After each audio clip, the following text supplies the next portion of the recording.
Hello my quilting friends! My name is Leah Day and I've just received this month's Quilty Box. So this is May 2018 and this box is put together by Violet Craft. And you can learn more about her at violetcraft.com. And yes, that is her real name. I know that sounds crazy. So just in case you've never heard of Quilty Box, basically this is a box of fun gear, tools, and supplies, and beautiful fabrics. And it arrives every month and it's a subscription, just like a magazine, but instead it's cool stuff.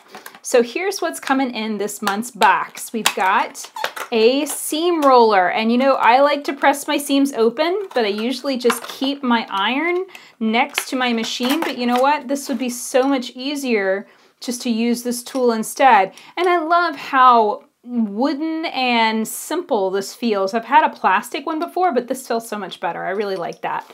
And we've got a little pair of snips. Always need another pair of just quick and easy, very sharp little snips. I think I'll probably put those on a chain, and that way they won't wander away, grow legs, and get away from my sewing machine. We've got some Egyptian cotton 12 weight, so this is going to be more like a hand embroidery thread, and this is from Wonderful. It's called Spaghetti. I like that. Okay, so as far as this month's quilt pattern, you can find it in this Bundles of Inspiration magazine. And it's a really cute quilt called the County Seat, and that's by Violet, so you can find instructions on that, making that, and then you can find lots of other information and some cool other projects also included in that magazine.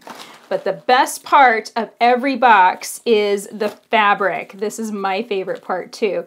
And I don't know what it is about Robert Kaufman. They always tie their bundles super, super tight, but I'm gonna dig in here and open it up and we're going to check out all the fabrics that came. So I think we've got 8 fat quarters, and this is Violet's fabric. Let's see what it's called, and it's called Palm Canyon. So really, really cute.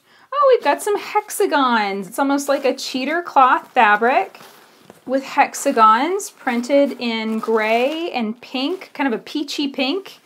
And then we've got this pink in diamonds. I really like that diamond pattern. It's kind of making me think of a diamond quilt or a tumbler quilt.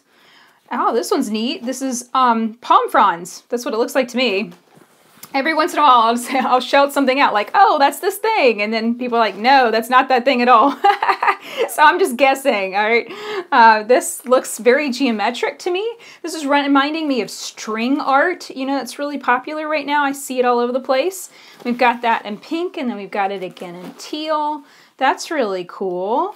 And then we have another star print, very, very cheerful, and another one of those hexagon kind of slight cheater cloth fabrics, and then a nice blue, actually kind of a teal solid. So really cool. I love this collection of fabrics. They're really cheerful and bright, very nice coordinating. It's almost like we have, you know, 2 different very distinct color palettes here. We've got the very distinct teal on one side, and we have 4 fat quarters to play with that. And then we have the very distinct peachy pink on the other hand, and we have 4 fat quarters to play with that. So this is going to be an interesting challenge. What are we going to make?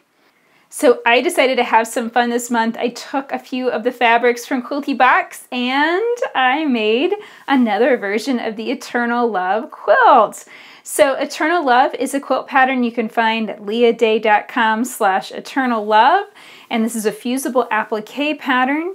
So you just simply cut out the fusible applique shapes, fuse them onto the wrong side of the fabric, and then connect it all together. And I just did this sitting actually at my dining room table and connected all of the pieces together. Then I placed it onto this piece of background fabric and fused it down.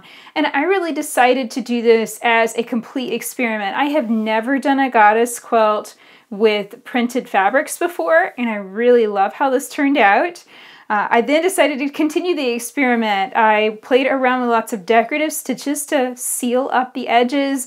I ended up deciding that I liked the blanket stitch, or sorry, a zigzag stitch best, and so I pretty much stuck with that for the rest of these edges just to seal those up so that way the edges wouldn't fray. And then I put the quilt on my long arm on the Grace Unique and quilted it. And this is the first goddess quilt I've ever quilted on the long arm too. So really this was a big challenge, a big push to try new things and different ways. And it is by no means perfect. You know, I made mistakes in the quilting that I would definitely not make on a home machine. I made mistakes in the applique that I probably wouldn't have made if I hadn't been pushing myself to try lots of new stitches and different things. But in the end, even with all of those, you know, little issues and glitches and that kind of thing, I love how this came out because I tried so many different new things. I learned so much, and that was really the whole point.